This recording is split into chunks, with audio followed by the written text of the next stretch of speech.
You know, he also said to me something that I found particularly interesting. He said, you know what should actually happen between the Brotherhood and Anthroposophy is a marriage, a wedding. He said, you know, they should marry because they can teach us to think and we can teach them to love.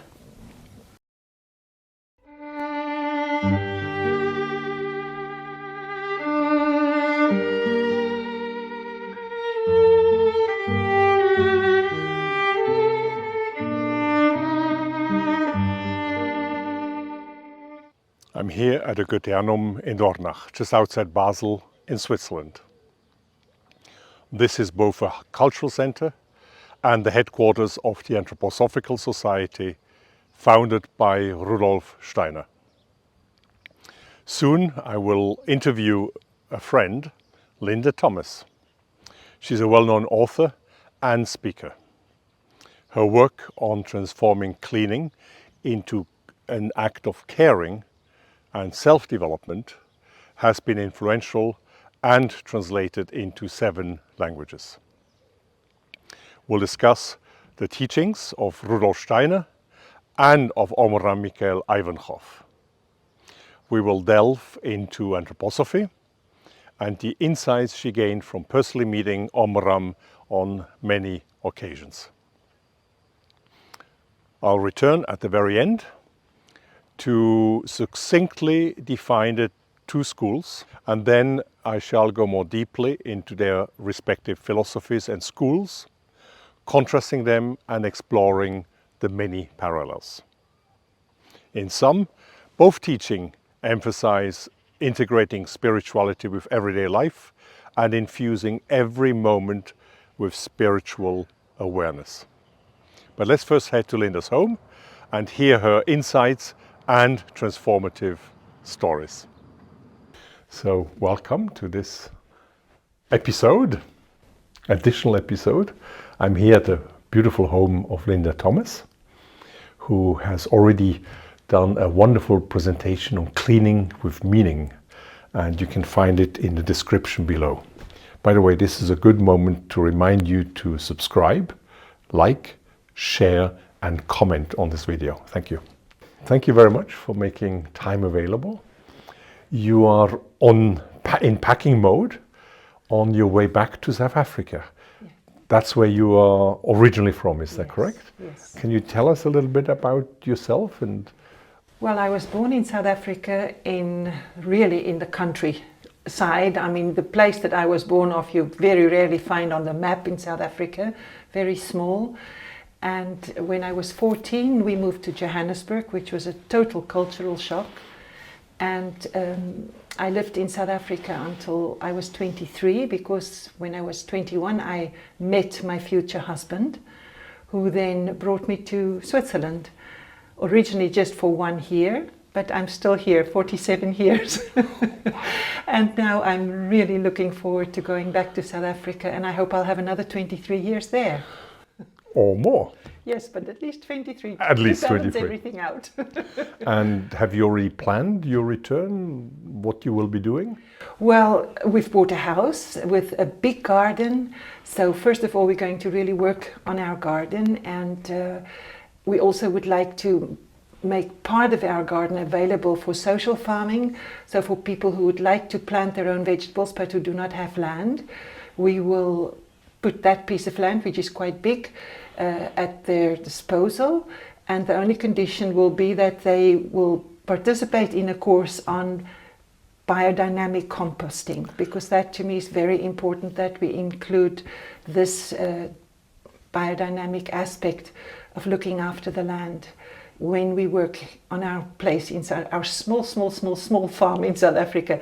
I like to think of it as of a little farm, because we'll have chickens and ducks and goats and perhaps a cow or 2. I don't know yet, but that is what we'll do. And of course, if there's a demand, which I've heard there is a demand, I will be able to also teach the people, the local people, my profession, how to clean efficiently. And especially ecologically, that is not very alive in South Africa yet. There's not a general sense of the environment. There are people that are very aware of it, but in general, there's still a big gap to be filled. So that's something I would like to work on. And I have other projects, but I will first wait with them to talk about them. And the cleaning also includes a spiritual component. Absolutely. I cannot separate them.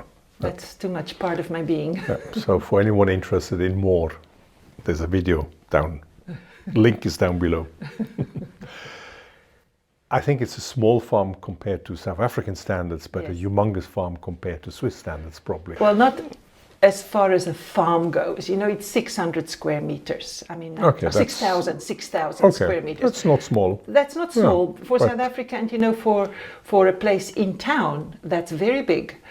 And it's really a nice size so that you can plant lots of fruit trees, you can have lots of vegetables, and we have a little stream that goes through it, so we have plenty of water. And especially there's a whole part, almost half of it, we can put at the disposal of people for this social farming. And you told me earlier that you can also practice sunrise meditation from the farm itself? Yes, because we are on the hill and our house faces in all 4 directions. Yeah. So I will make a little terrace on the east side so that I can have my own sunrise meditation spot. Well, that already brings us to one of the topics today. In fact, there's only one topic today. 2 teachings with different names, but the same purpose overall. How did you find anthroposophy or the teaching of Omraam Mikhaël Aiwanger? Which one came first? How did that happen? First came Aiwanger because my husband, my former husband, the father of my children, has a twin sister, and we lived in her house when we came to Switzerland because, of course, we had nothing yet. And when I entered her house, there was a picture of this wonderful looking white bearded man. And it's the first thing I saw. And I walked straight up to the picture and I said, "Who is this?" And then she said to me, "Oh, it's someone I know." She was very reluctant to talk about it, which I could understand. You know, we were very much living like most young people did at that time. You know, we were having a good time, parties and smoking and drinking. I mean, like many of the young people did in those days. So she didn't really want to venture there. And but then one day she was at work, because we stayed there for a few weeks, and in her bedroom, which we were allowed to use, there was a whole bookshelf with white books. And in those days I couldn't read French. I could speak French, but I couldn't read French. So I asked my husband to get one of those books and to read something to me. So he did that. He just randomly grabbed a book and he opened it and he read something, and it resonated so strongly. Even there was a word used that I've never heard in my life before, the astral body, for instance. I'd never heard of it, but I just knew what he said was true. And then I said to my sister-in-law, "Please get me one of those books in English." Do you remember which book it was? I remember very well. It was she gave me the Cosmic Moral Laws, which I didn't touch for another few weeks. But then we had found a little apartment in Basel, because that's where Remy was going to work. And we had a party the Sunday evening with friends playing cards and doing our usual thing. And I wasn't working yet, so I woke up the Monday morning, and I remember the date perfectly, everything. I woke up, I had a slight hangover, so I thought I'll go and make myself a cup of coffee, have a nice bath and relax. Oh, and I'll take that book with that my sister-in-law gave me. So I sort of made myself comfortable in the bathtub with a cup of coffee and a cigarette, and I started reading the Cosmic Moral Laws. And I read two sentences of the book. And Cosmic Moral Law. Chapter 1. You reap whatever you sow. Yesterday, as you will remember, I talked to you about what it means on the psychological level to be attuned to someone else. If you want to understand what a friend is saying to you, you have to vibrate in unison with him. To understand someone is to be on the same wavelength, to vibrate in unison with that person. This is the definition of comprehension. If you want to listen to a particular radio program, you have to tune in to the wavelength of the station that is transmitting it. Similarly, if you want to comprehend, to be attuned to the thoughts, feelings and desires of others, you have to get into their wavelength. If you don't understand someone, it means that you are unable or unwilling to vibrate in unison with him, to rise or sink to his level of consciousness. And when you do understand someone, it means that you have succeeded, if only temporarily, in getting onto the same wavelength. This is the secret of comprehension. It is a kind of attunement to an object or another being. You know, just reading that, I had this feeling of coming home. I put out my cigarette and I said, that's it. And that was the beginning of the book? That was just the first paragraph of the book. Wow. The first paragraph of the book, just 2 or 3 sentences. And it was just homecoming. And I know at lunchtime my husband came home and I had made him a saucisson vaudoise with leeks and potatoes, you know, very, very typical. And I said to him, you have to enjoy that very much because I'm never going to cook meat again. Wow. And so on that day that I read those few words, I stopped everything. I stopped drinking, I stopped smoking, and I stopped eating meat. I didn't know why, but I knew the others did it. My sister-in-law had done that, so I suppose that was a requirement, so I did it just in case. Incredible. And that was that was in March 1977. I came to Switzerland in February 1977. I went to the Bonfin in September. The same year. Same year, I was at the Bonfin. Between, I'd already been to Vitellinata quite a few times. And the next year in winter, so it was exactly a year later, in 78, I had written just a little letter to the master, to Omraam Mikhail Ivanov. And interestingly enough, he invited me to have an interview with him. And I'll never forget, I went into this little apartment of his. In Vitellinata. And I remember entering into this apartment and there was this overwhelming smell of mango. There were ripe mangoes in a plate on his table.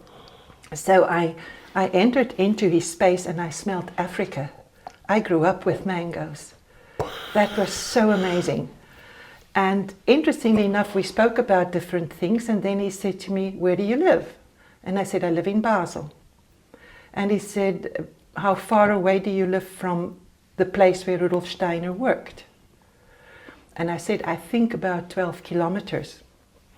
And he said to me, but you know, if a person like Rudolf Steiner chose to work in a space, everything agrees and supports that work. He says, even the forces of the earth, les forces telluriques, support the work that he does, and the whole of nature. He said, you should be living there.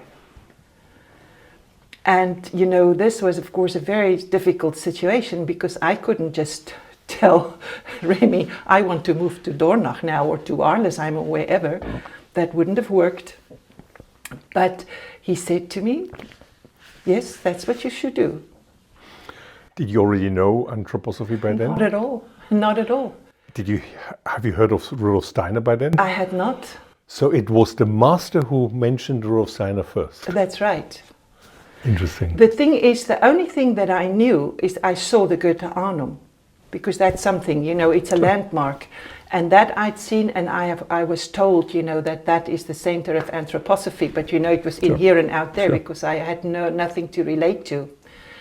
And afterwards, as fate would have it, or destiny moves, is that at some point we had to leave our apartment, and the only apartment that we could afford was one in Arlesheim. That we, among all the apartments we were looking for, we found one in Arlesheim. And then later we moved to Dornach. So now we've been in Dornach for 18 years. But Dornach and Arlesheim form a unity because we lived right next to the Ita Wegman Clinic. So we were very much in this working area of Rudolf Steiner. We'll come back to Ita Wegman a bit later. Yes. It's one of my favorite topics. So Yes. yeah. Can you tell me a little bit how you felt when you came out of that meeting with the master? What did it feel like? Well, you know, the one thing I remembered is that, you know, I really had the feeling that I wasn't walking on the earth. It was something that sort of really projected me a little bit out of my body. I was very young, I was 23, now 24 then already. But you're very young, and that's very powerful to come into contact with a person like that. And actually it was because of my meeting with Ivanov that I told Remy that I'm not ready to go back to South Africa. Because we were going to really stay just for 1 year to prepare his emigration. He wanted to emigrate to South Africa indefinitely. And then I said to him, I'm not ready to go back, because if there's a living teacher like Ivanov, we should really make use of the situation, and we should make use of that possibility to learn from him. And that to me was really very important. And you know, as life goes, different things happened. And in the end, as I said, I've been here for 47 years, but now I'm going back. And your children, were they already born by that time? No, my daughter was born in 82 and my son was born in 87. So my daughter still met the master, and I was pregnant with Dion when he passed. Wow. So I always like to think that they crossed each other. The one was going up and the other was coming down. By that time you had read about spiritual galvanoplasty, the role of the mother during gestation, I suppose. Yes. Did that influence at all your conception, pregnancy, and... It did definitely, both conception, because the conception didn't come overnight. And I mean, I had some really wonderful indications from Ivanov about conception. These are not things that I'd like to talk about publicly, but it was very precise, and I was able to follow those indications. And of course... You mean personal ones that he shared with you? In person, yes, in person. Wow. I was in his apartment over the Christmas time. Once we had the conference, the winter conference in the Bonfim. Yes, And 1981. And during that time, I had the possibility to speak with him. He asked me to come.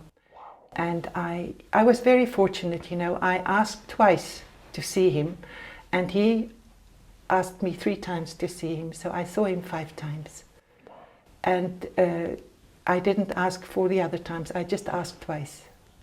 But the other times he asked me. So that was really very special. Also, you know, these are very, very intimate things, and it's not, I don't feel that I would like to necessarily share them. Sure. But, you know, he did ask me, for instance, once, and I can share this. He said to me, ask me something.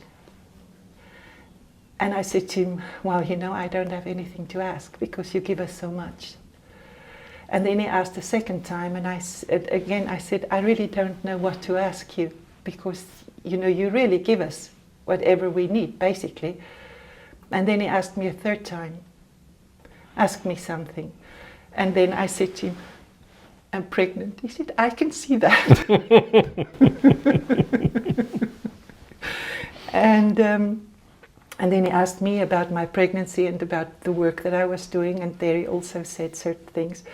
But what he said, which was wonderful to me personally, he said, you know, you answered correctly, because don't ask and it will be given to you. Don't knock and it will be open to you.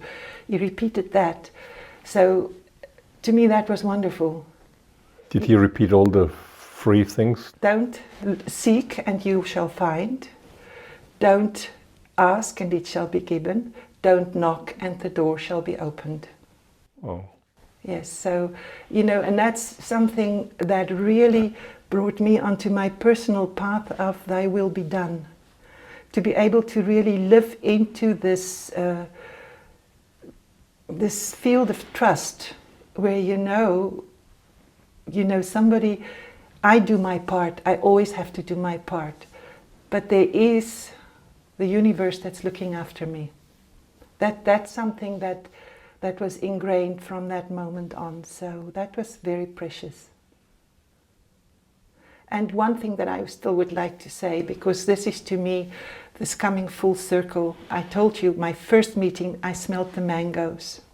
My very last meeting with the master was, and he asked me, have you read the book that Rudolf Steiner wrote on the agriculture? He said, have you read about the biodynamic agriculture? And of course I hadn't at the time. And now I'm studying it, because now I'm going to South Africa and I'm going to have a biodynamic farm or a small holding. But that's just so wonderful, because now I feel I've come full circle. And this is why I've already spoken to my friend in South Africa, who's the head of the Biodynamic Association in South Africa. And she will come and teach us biodynamic farming, starting with composting. So that's wonderful for me now that I'm finally able to also do that. Is it interesting how little things, quote unquote little things, the master tells you suddenly come back up 10, 20, 40, 50 years later in life? Yes, and I often had this feeling, why didn't I read that book? But I tried numerous times. I even bought the audio book of the agricultural conference, and I was never really able to get into it. And now, Anatol, it is amazing. I mean, this is one of the aspects that fascinates me about anthroposophy, is the agriculture. Because this is something, I'm in touch with a lot of people all over the world who do biodynamic agriculture. Every year when it's the conference here in the Goethe-Arnhem, I have people in my house. I had people here that came from, once we were in my house, I invited them for supper. I had people at my table from India, from Indonesia, from Mexico, from Peru, from America, from Europe, of course, but we were sitting here, all of us from different nationalities, and all these people work on biodynamic agriculture.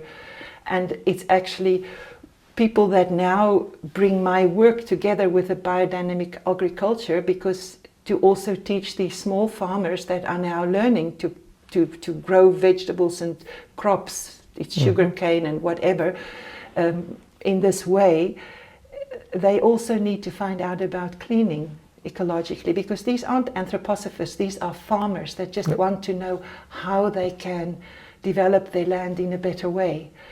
And so it's really something, and just to go into that this is the one thing that I really appreciate about Rudolf Steiner, is that, for instance, in the agriculture, he says for any farmer to be able to understand his land, to even start to understand his land and how he has to go about it, he has to find out about sulfur, oxygen, carbon, nitrogen, and I said sulfur? Potassium. No, there's another, the fifth one, nitrogen. It'll come back to me. But in any case, that you have to know Wasserstoff. Hydrogen. Yes, hydrogen. So you've got these 5. But you have to know how they work cosmically to be able to make them work within your earth, You've got to bring all these aspects together, and how basically, if you really want to be an intuitive farmer, you have to live a meditative life, So you bring this profound spirituality into the agriculture, and this is what makes it so amazing. It's really, personally, that it fascinates me. That reminds me of one of the books, The Powers of Thought. How in fact thought, or the spirit, manifests itself in matter, going through the emotions, through what we live, through our daily, that's how we bring spirit down to earth. Yes. And that's, I guess, what you're saying, what a farmer really is to spiritualize matter. Yes, Yes, absolutely. That is what we have, that's our task actually, to bring the kingdom of God down to the earth. That's spiritualizing matter in every possible way. And I mean, this is one thing, of course, that you find right through the different areas of anthroposophy, whether it's medicine, whether it is education, whether it's farming, whether it's mathematics, it's everything. It always brings that aspect into it. And also it encourages this essence of research. You know, that you choose a field in your life and then you go in depth. It's like Ivanov used to say, you know, if you have a little carpet and you sit on that carpet and you start drilling, you're going to get oil. So it's basically there, you know, and this is what I did, or I tried to do. I still continue doing it with cleaning. It's this looking at the different aspects, you know, how can you really use that aspect that is essential to daily life, and that everybody is concerned with that, whether you live in a box, you know, under a bridge, you still have a home, and that home you shake out from time to time and you make it nice, or you replace it with a fresh box. And if you have a mansion, sometimes you don't clean yourself, but you have people that do that for you. But it's always, we are always, every single person is confronted with that, even just by the fact that we brush our teeth, usually at least twice a day.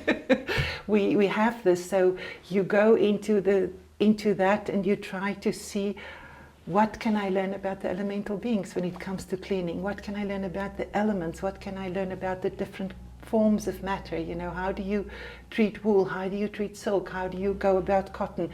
All these different aspects, and it's really, it becomes a field of research, and then things start revealing themselves to you. When Omram asked you whether you had read the cycle of agricultural talks by Steiner, had you already by that time learned about anthroposophy? Well, I had tried, because at the very beginning, the very first time that I met him, when he asked me where I live, and then he said to me I should study Steiner. The very first time? The very first time, yes. And you did, right away? I tried because I was obedient. And I had a very hard time.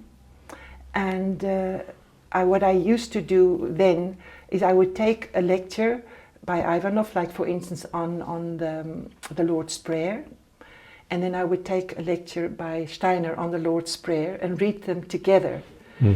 And I remember when I did that the first time, I had an amazing experience. I really thought I was going to levitate, because it was so amazing how, you know, Rudolf Steiner comes from occult science, from the cycles of the earth, and Ivanov from the Kabbalah, you know, the one that I read. So that to me was very, very fascinating.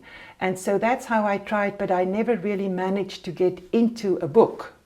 And it was only, and it's interesting because, you know, this question of number 9 that bears fruit, when my son was born in 87, so that's 9 years later, I was breastfeeding him, and your mother had given me the book on spiritual economy. Yes. And I never read it, but she gave it to me, because she gave it to me to basically as a bit of a consolation. She said, because Ivanov had passed away, I told you, while I was pregnant with Dion. So she gave me this book to understand what happens when people pass over the threshold.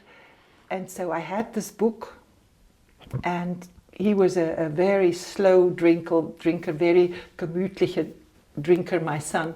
And I used to sit there for a half an hour, you know, with his little head and so on. But then I thought, well, if he's going to be so quiet, I can try and read this book.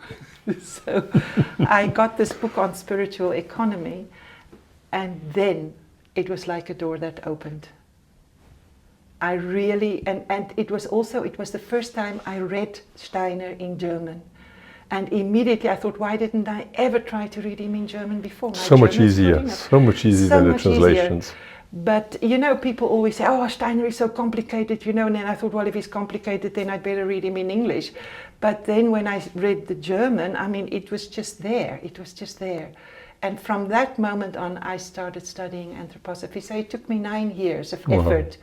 And it was basically with my son who crossed Ivanov on his way down that I actually met Steiner, you know, internally, that I had a connection to him. But every time, you had told me earlier, every time you met Omram, he would ask you, where do you live? Once he asked me where do I live, and then he asked me where am I going to give birth. I mean, I don't know how many sisters he asked that, but I said I'll be giving birth in the anthroposophical clinic, you know. And then the last one he asked me about the agriculture. So he always managed to slip Steiner into the conversation. It's interesting because the thing is, he did things so differently to different people. He said to me, and this is what he said in French, he said, étudiez bien l'anthroposophie. So study anthroposophy well. Imprégnez-vous bien de l'enseignement. So impregnate basically yourself. Submerge yourself. Yourself in the teaching of the Brotherhood. Et vous verrez bien. And you shall see. And you shall see. But he used this word 3 times, and you know, in French, this et vous verrez bien. And you'll see, sort of like that. He never told me to talk to anybody about the Brotherhood. He said, if I do that, both of those things, study anthroposophy, study his teaching, practice it, then you'll see what will happen. And this is how I've been going about it. You see, I don't go anywhere and tell people about both my teachings or something. But very often people come to me and say to me, you said something very interesting, but that's not Steiner. And I said, well, I don't read only Steiner. Yeah, but who do you read? Who influenced? That was Omram Mikhail Ivanov. So very often that has happened to me. And a lot of my friends and people here that I know have bought the books. And that to me is important. You know, it's something that you live or say that resonates with somebody, and they'll ask you a question.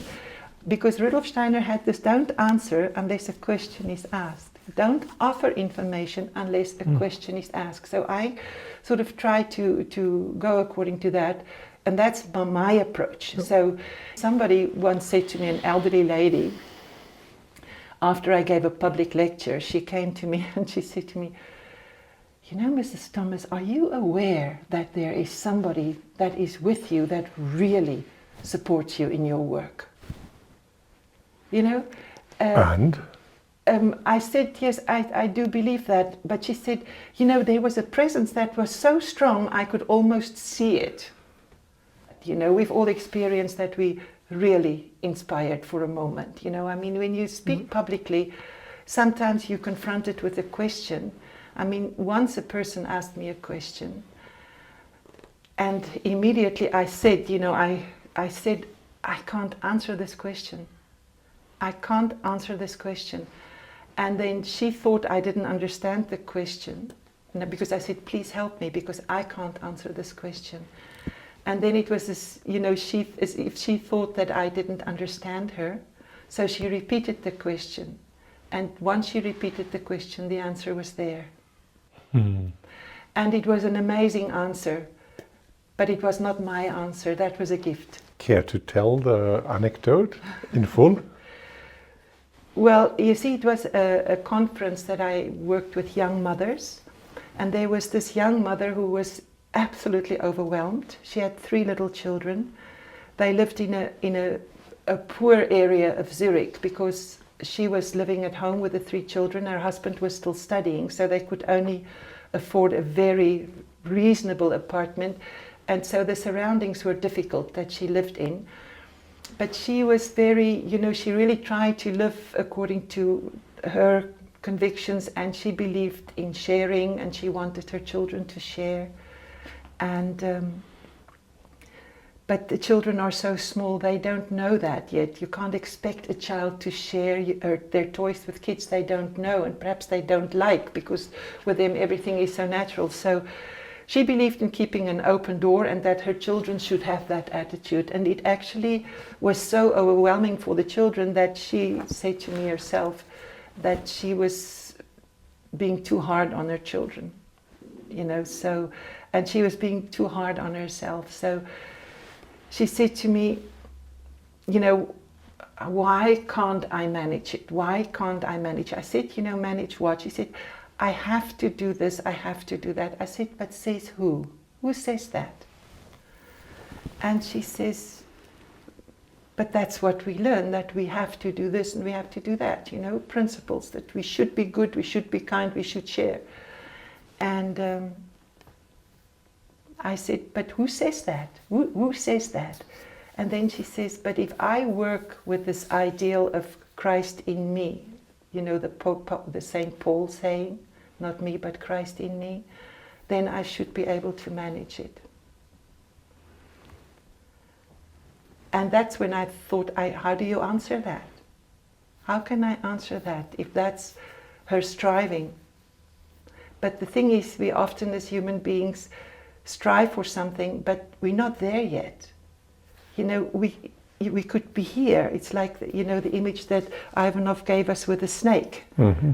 That your tail is here. It's only once the tail is through the hole that you actually achieved it. But sometimes they think that once the head is through the hole, they're there, but they're not. So we strive, but we're not always where we're striving. So that's when I said, I don't know how to answer this. And then the answer that came was, you have to be very careful that you don't fall into this trap of pride, that you think you have to be perfect before you are. I said, because there was a human who was carrying his cross and somebody offered to carry it for him, and he didn't say, no, I'll carry it myself. He allowed somebody to carry the cross for him. And that was a moment then, you know, where you could feel that that was something that, yes, it was not something that I had thought out. I wouldn't have thought of that. It gave me shivers just to hear your answer. Yeah. It's beautiful. And, you know, and after that, she came to me and she told me so many different things, and I got the most wonderful letter. I still have that. That after that, how everything changed. You know, she changed her whole attitude and everything. Because it is really true that sometimes, you know, we strive so hard and we expect so much of ourselves, and that is a trap actually of pride. We forget to be humble sometimes, you know, that we need help and that we're still not where we want to be.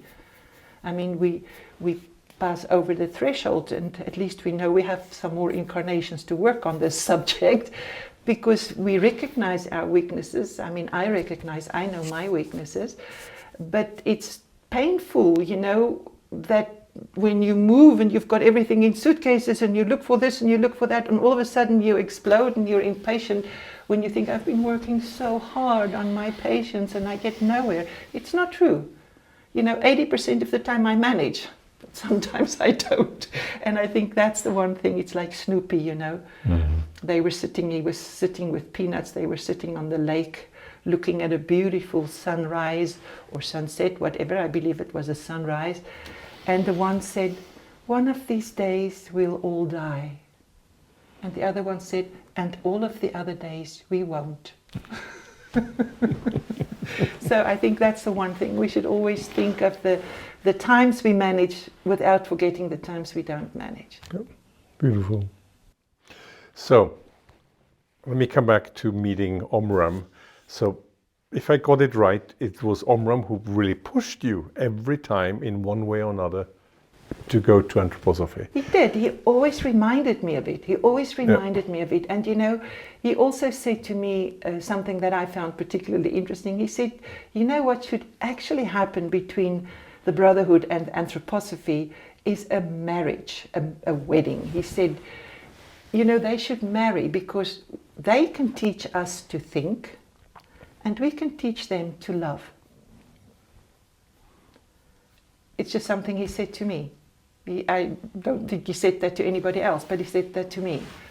So that's one of the things that I find is always important when I am in the context, is that you are aware of that question. It is so important, is that you bring love into what you do. But of course, you know, with anthroposophy, people often have this idea that it's only in the head, that it's intellectual, and Rudolf Steiner puts a lot of you know, the philosophy of freedom, where he teaches people to think. And I mean, you mentioned it yourself. You have to think, you have to understand, you have to observe, and then it has to come to the heart, and it has to come to the will. And the thing is that Steiner said exactly the same things. I mean, the heart forces and all these things, and the will, all that is equally important in anthroposophy. But because anthroposophy is not so easy to learn or to read for many people, people claim that it's intellectual, and it's unfair, because I always think that, you know, if you look at the initiatives around the world that has come about through anthroposophy, it's definitely something that works in the will realm. I mean, it's just amazing if you look at all the initiatives worldwide that have come and have been established through Rudolf Steiner. I mean, now at the Goethe-Arnum, every year we celebrate 100 years Waldorf, a 100-year agriculture, 100-year medicine, 100-year social pedagogy. You know, it's everything is 100-year this, 100-year that. Next year we'll celebrate 100 years of his death. That's next year, 1925. So it was 100-year first Goethe-Arnum. It was 100 years everything. So after 100 years, it's amazing what there is. We covered some areas of really doing, which was agriculture. What about education? You send your children to a Waldorf school, yes. I suppose. Can you say a few words why you would send them to a Waldorf school? Well, the interesting thing is that the Waldorf school, it's again your mother has to come up. And she was very important to me. She was like a substitute mother for a long time. I was so young, and she invited me every week to her house and cooked lunch for me. And, you know, when I came into the house, I often said, oh, this is such a nice picture, or this is such a nice form, or this is such a nice this, and oh yes, my daughter made that, oh yes, my son made that. So a lot of the things, you know, the copper pans that was hanging in the kitchen, oh well, my son made that, my daughter made that. And I thought, my goodness, you know. And then, I don't know if you remember, but it was, there were people, they were gathering, and you and Lachizana were playing music. And I mean, you were quite young, you know, 15 and 17 or whatever. And yes, and I was impressed by that. I was impressed by that, and I was impressed by the conversation. The conversations that I thought at that age, it's amazing, you know, the conversations that came about. And so I once said to your mother, you know, you must be a fantastic mother, that your children are so well versed, and they're so artistic, and they so this and they so that. And then she said, well, I do my best, of course, but the school also helps. And then she took me to a Waldorf bazaar. That was the Advent bazaar, you know, the Advent. And the minute that I walked into that school, I said, if ever I have children, this is where they'll come to. And again, 9 years later, they went to that school. My daughter went to that school.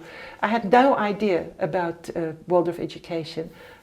But the school, I knew this is where I want my children to come. And then, of course, through being a parent, you go to these parent evenings. And then I also went to lectures on Waldorf education. And I started getting more into it. But I only got into anthroposophy when I was offered the situation, when I was working at the Goethe-Arnum. And that was in '91. So everything took its time. But it was once I worked in the Goethe-Arnum, and I was totally surrounded by the teaching of Steiner and the people, that I really made this profound connection with the movement itself. So, but the education, of course, the one thing, it's the same by Rudolf Steiner, everything goes through this, you know, this principle of three. You know, that you always have to have the, you know, the body, the soul, and the spirit. And that goes through everything. It goes through the agriculture, it goes through the medicine, that is everywhere. You know, you always include the whole being. Trinity. And this is, yeah, but it's the study, that's what anthroposophy is. the wisdom of the human being. And he's got this one book of, I know the title only in German, Allgemeine Menschenkunde, which is basically a must for every Waldorf teacher, how you really learn about the different parts of the human being, you know, the physical, the etheric, the astral, and then of course the I, the spiritual, and you know how the child develops. What does it need in the first 3 years? What does it need in the first 7 years? What does it need from 7 to 14, from 14, you know, to 21? So it's really this whole thing of how the human being is constituted and how he develops or she develops. And this is one thing that's so wonderful, and one of the most important things about Waldorf education, he says, is we try to help the children to breathe and to sleep. If children breathe well and if they sleep well, they will develop in a healthy way. I don't have to go into detail. Anybody that's interested, read it. Because, you know, that's the one thing that impressed me was when I was at the Bon Fin. Ivanov said once in a lecture that I was personally in the hall, he said Rudolf Steiner was not only an initiate, he was a great master. He said, and I don't have to talk to talk about education much because he spoke about it. And you know, Ivanov usually spoke about educating adults. Yeah. If the adults are educated, they'll know how to educate their children. But he said, Steiner said what there had to be said about education. So educating children. Educating children. Yeah. And you know, so that's, I really went right into that. And it's really wonderful. And I remember, you know, the things that they learn, and learning to play the flute very early so that they learn to, from the first class, so that they learn how to breathe, you know, and bringing the art into the school. A few days ago there was this wonderful thought about the hand, remember? The power of the hand, and that you don't only wash your hand, but this whole spiritual thing. And that was one of the greatest gifts for me too, you know, from Ivanov, and later enhanced by Steiner, is how to use your hand and the power of your hand when you clean. I mean, when you clean, you use your hands all the time. So you bring this consciousness into your hand.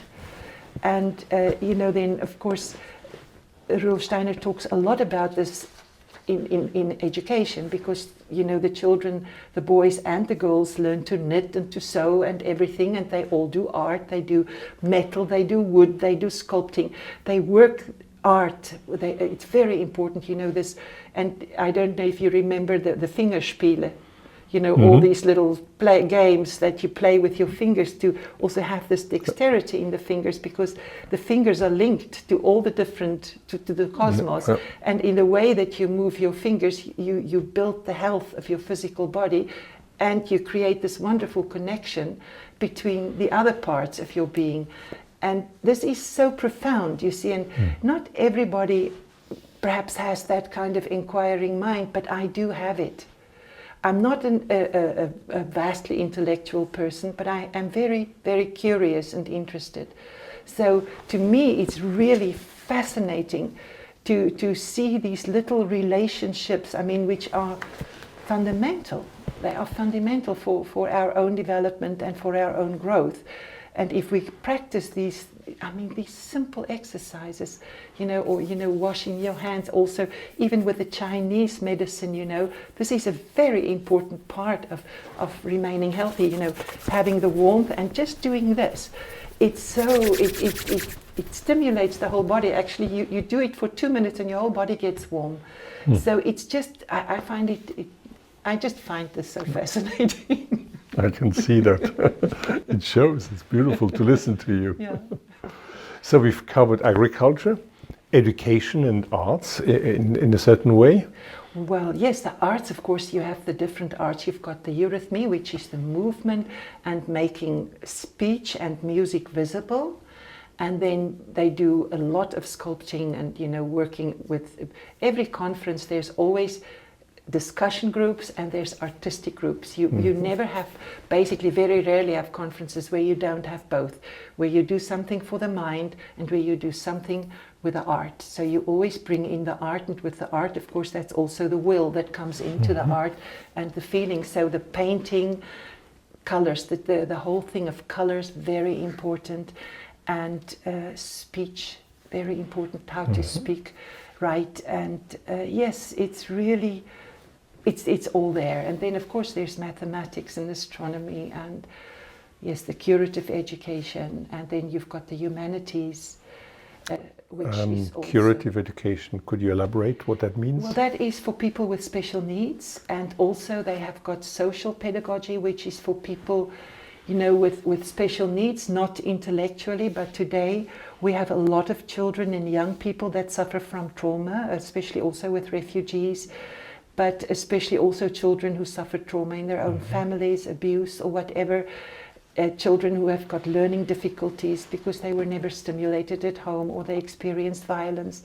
I have worked a lot with people like, you know, with special needs, and especially with young juvenile delinquents I've worked with, and I've worked with these young people who have learning difficulties, but basically who socially have got a very hard time because they lived in such difficult conditions at home.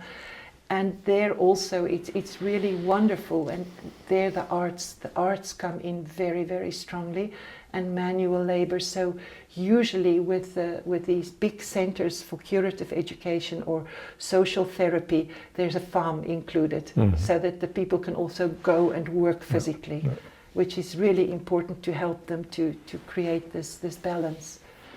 And then of course the medicine, that is really wonderful because it also includes the whole human being. So medicine was, anthroposophical medicine, if you want to call it that way, was proposed by Steiner, but really developed together with Ita Wegman. Is that fair to say? Yes, yes. You know, the interesting thing is the question about medicine was actually asked by a pharmacist. You know, that one should create medicine, and then Ita Wegman and Rudolf Steiner worked together. They also wrote the book on medicine together. Yep. Yep. And you know, it's interesting. I have had, of course, the possibility of reading letters from Rudolf Steiner, things that have never been published yet, to doctors from all over the world, because I worked in the clinic.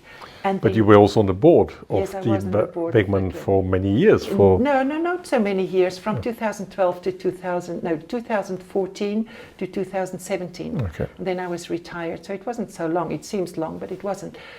But you know, we had discovered on one of the attics a whole box of correspondence. And then we had the opportunity, you know, especially people from the board, to just look through that, and it was amazing.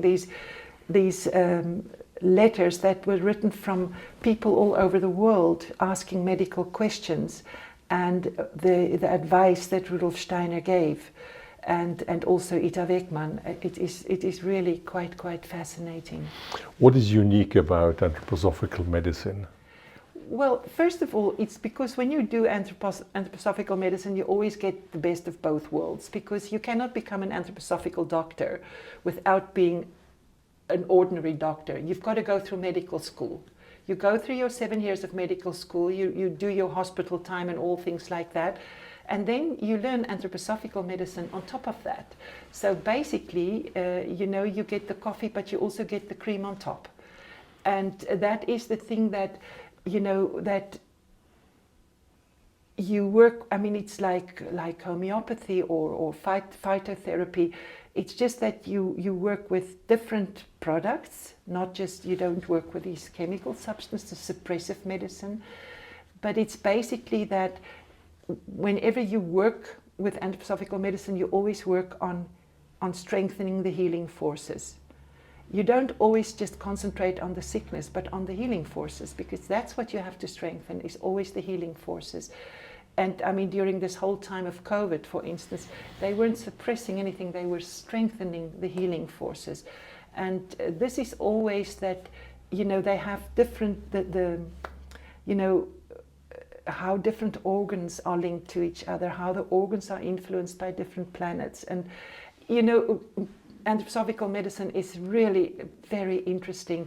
And it's not my field, but I have read some of it also on anthroposophical psychotherapy and things like that, which includes, for instance, working with a biography. So you look at the laws that are at work in your own biography to understand where it leads you and to recognize certain things so that you can change patterns.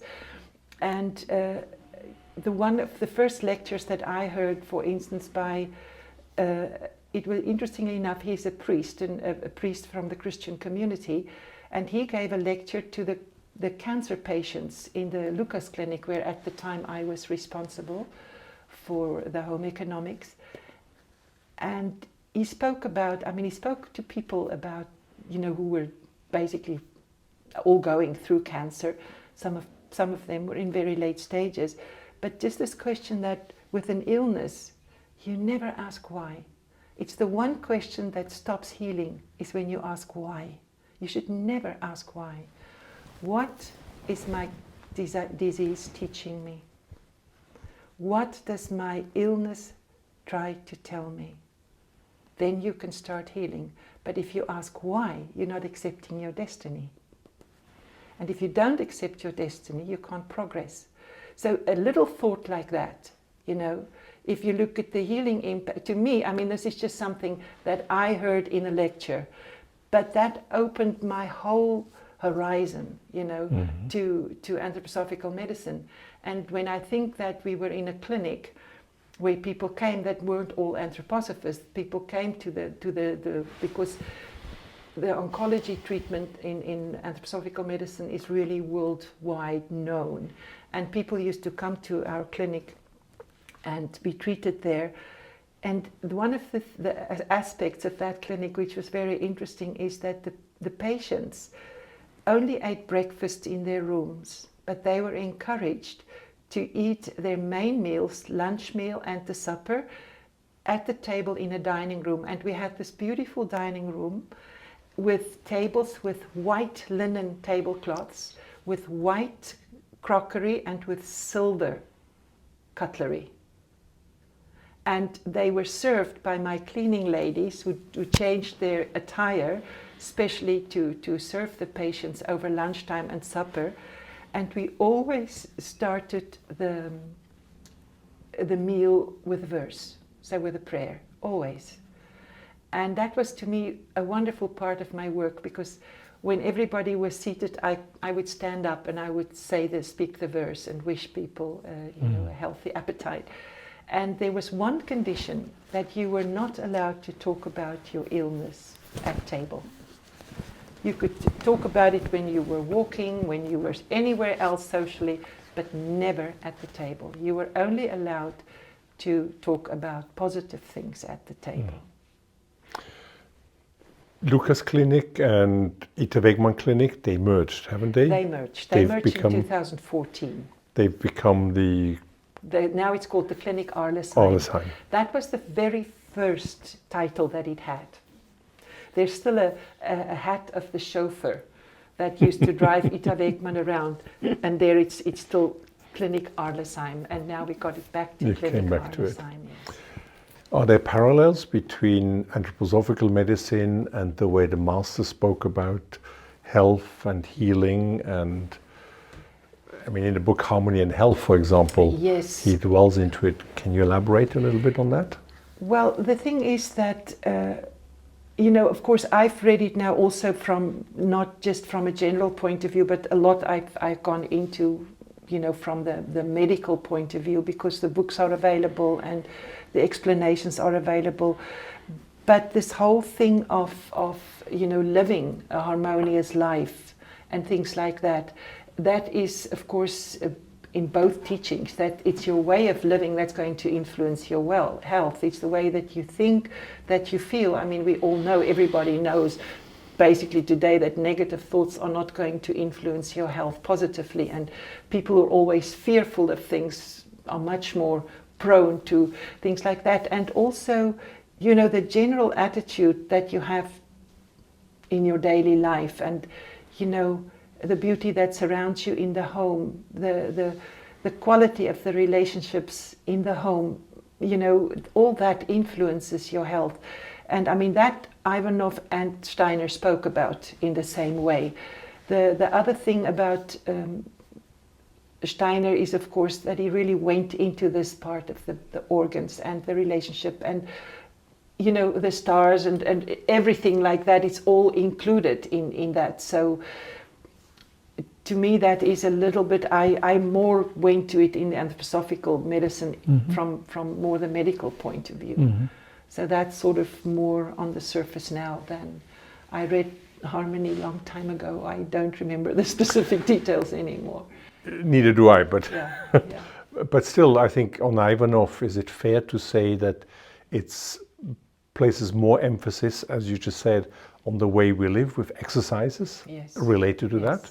Yes. And with Steiner, it's a bit more on understanding all the principle and underlying realities. Would that be one way to? It's the one thing that one doesn't know so much about Steiner is that he gave a lot of exercises, and I liked to practice his exercises. You know, he's got, for instance, these 6 main exercises that you do if you want to follow a spiritual path, which is the first one is controlling your thinking, and then controlling your willing, your feeling, and then balance, tolerance, you know, all those things, and then as a 6th exercise, bringing them all together.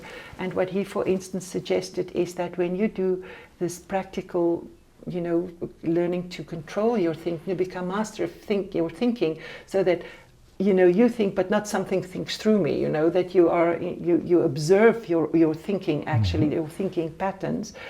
You do these basic exercises for a whole month. So for 30 days, so that it can really take part, become real in your etheric body. That's how you change your habits after 30 days. And only then do you start with the second one. And it's advisable to do it more or less at the same time during the day. So it's an interesting way, you know, so you can't underestimate the amount of exercises that Rudolf Steiner gave you as to follow this path of knowledge, because you have to train certain aspects of your being. You know, if you don't learn to control your choleric side, you know, it'll always cost you a lot of energy. And it's the same thing. I mean, the master also spoke about learning to control your sensuality, learning to control, you know, your emotions and all these things, because otherwise you're thrown from the one side to the other, you know. And so I practiced both exercises. The thing is that, I mean, both teachings. Both teachings, I practiced both exercises, and certain exercises of Ivanov I practice daily, because that's part of it, you know. I mean, the one thing that is what I remember, one of my first exercises, and that I love so much, is just this. And it's a wonderful exercise for the will, and it's something I often tell, you know, my anthroposophical audiences, is that, you know, you wake up in the morning, and the minute that you know that you're awake, you put yourself in the upright position. Yeah. You thank, you look back into what the night brought you, because we always ask, and then to me is this thing that I sit on the side of my bed and I consciously get up with my right foot. You know, that is to me such an important exercise, because it's this whole thing of doing something consciously. And you know, a lot of the little exercises that Ivanov gave, and I mean, I've heard some people that tell me, yeah, but you know, there's a lot of things that are superstition, and it's this and that and that, and you can take it as superstition if you want, if you take it just on that what it is, but it's basically awareness. You become aware, you practice awareness. Yep. So it's basically, some people say, oh, but that's just pure superstition. I'll give you an example, that you don't greet somebody with an empty vessel. You know, right. It's being conscious but you of what you do. become conscious of what you do. So basically these are methods of trying to really teach us to be conscious. And I mean, I know in this dream where Ivanov taught me how to clean, the importance of gesture, you know, just this whole way of gesture and this awareness that you don't just remove dirt, but that you create space and you invite the helping beings to fill that space. I mean, that was the foundation of my cleaning work. And so, you know, with Ivanov, he spoke about the elemental beings, but not close to the detail in which Steiner spoke. And because Steiner did a lot of the spiritual research, where he actually observed and he could explain a lot of things. And you know, so often when I give workshops to people that have got nothing to do with either brotherhood nor anthroposophy, because I work a lot with cleaning personnel, and then I spoke about elemental beings, you know, in a different way. And then they say, oh, but you don't believe in the Heinzelmännchen von Köln, you know, the little brownies from Köln. It's a fairy tale, or a tradition, actually. And I said, I do, but I just believe in them in a different way. So I can explain what it is that I believe. So, yeah, I think this is just something. Somebody once said to me, well, what would I say if I would characterize the difference between Ivanov and Steiner? And to me, what came spontaneously at the time was Ivanov taught me to teach, it taught me to speak, and Steiner taught me the grammatic. Ivanov taught me the language, and Steiner taught me the grammatic. You know, that which really, you know, not everybody needs to know the grammatic, you know, they just speak. Right, right. You know, people just speak, and to know, you know, what is the grammatic about, and you know, where does this word come from, and something like that. So basically, I learned to speak. I learned what I needed to communicate from Ivanov, and then I was able to go into different aspects through the scientific research of Rudolf Steiner. So to me, there's no difference in the teachings. The one enhances the other. And, you know, I could never make a comparison between the two. In that one is there, it's better, and that one's there. No, they always, I find there's always an enhancement. And sometimes I read something by Steiner when he speaks about meeting the small guardian of the threshold, guardian of the threshold, because there's the big one and the small one. And then I think the exercise that Ivanov gave us with God is within me light, angels warmth, men are kindness, which I do. That is the... Can you say it in full? Yeah. God is within me light, angels warmth, men are kindness. He repeated 3 times. And then God is within me light, my spirit warmth, I am kindness. And then you trace the pentagram afterwards. And this is a preparation to meet the minor guardian of the threshold. Before you go to sleep. Before you go to sleep. And then I have a verse by Rudolf Steiner, which is incredibly beautiful, which is on the sacredness of sleep. Because that's the one thing that is really important in anthroposophy, is this preparation of going to sleep. And I mean, also Ivanov spoke about that, you know, the thoughts, the last thoughts that you have before you go to sleep, and why it's so important. I don't want to say you shouldn't look at television or Netflix, not at all, because I also do it sometimes.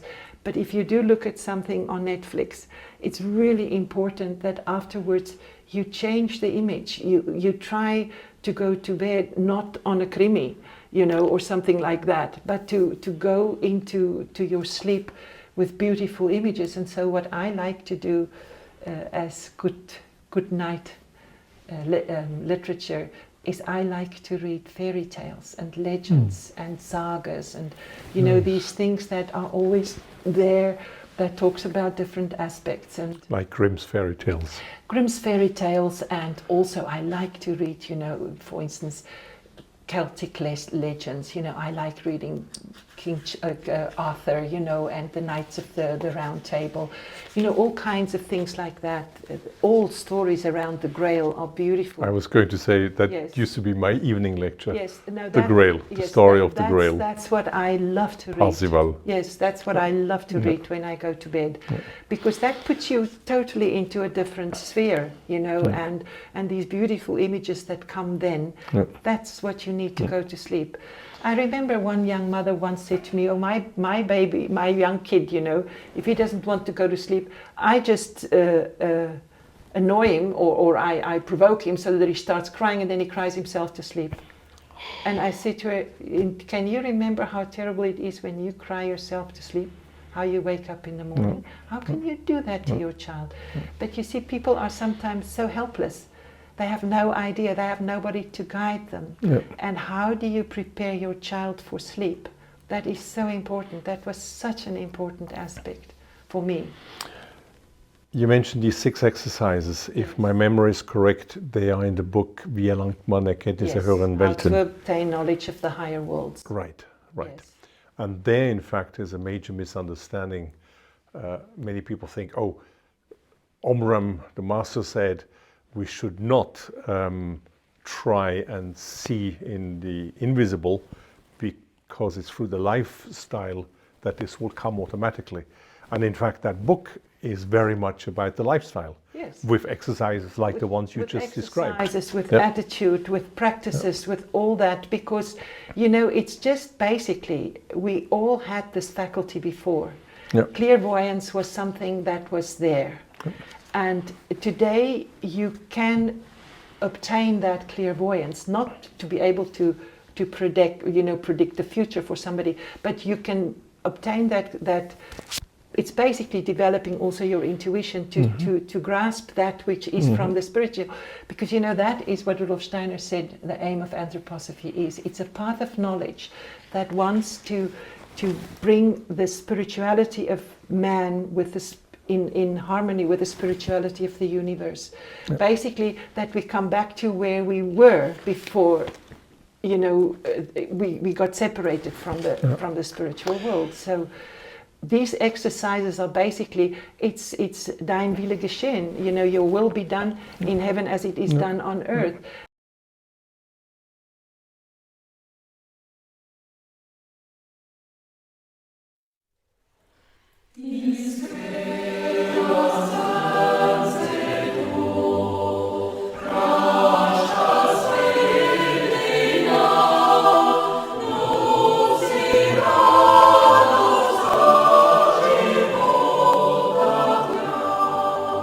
Sida živa is forma te čušta, sida živa is forma